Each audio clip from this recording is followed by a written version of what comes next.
Well, nurses have been on the forefront of the COVID-19 pandemic from the very start. At Cape Town's Groote Hospital, over 400 hospital staff have been infected and at least 5 have died. And while in ICU, nurses are more often, more than not, the bearers of bad news, there is some light at the end of the tunnel. ENCA's Lindsay Dentlinger spoke to one of the hospital's ICU managers. It drains us emotionally and socially to get up every day, coming to work and seeing everybody else in lockdown. And here we have to come. I have to put myself at risk for others. The Weber Phillips manages one of 10 ICUs at Groote Hospital. A nurse for over 25 years, she's used to working with critically ill patients.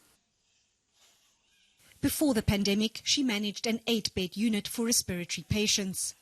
Now her ward has been converted into an 18-bed COVID-19 ICU. In the beginning, all the patients were severely critically ill. Very few of them made it out of ICU. COVID patients are not allowed any visitors, a difficult situation for nurses to manage.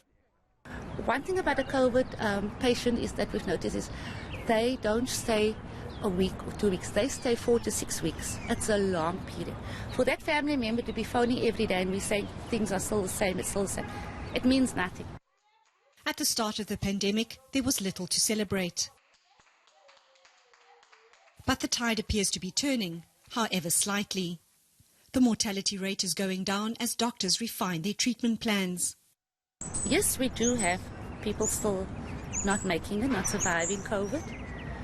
But we also have a lot of recoveries in ICU, which we never had before, and that is quite exciting.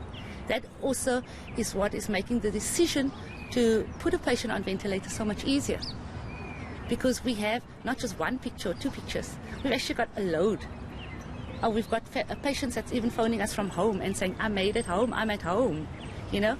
So that is a good thing to see. But there are still very real fears for Sister Phillips and her staff. If something happens to me, I don't know how I will get ill. That's one of the biggest fears that everybody has is, if I get COVID, how will I get ill? Will I be asymptomatic or will I be severely ill? Still, their patients are paramount. As long as we are here to do what we can, we will do what we can. Lindsay Dentlinger, Cape Town.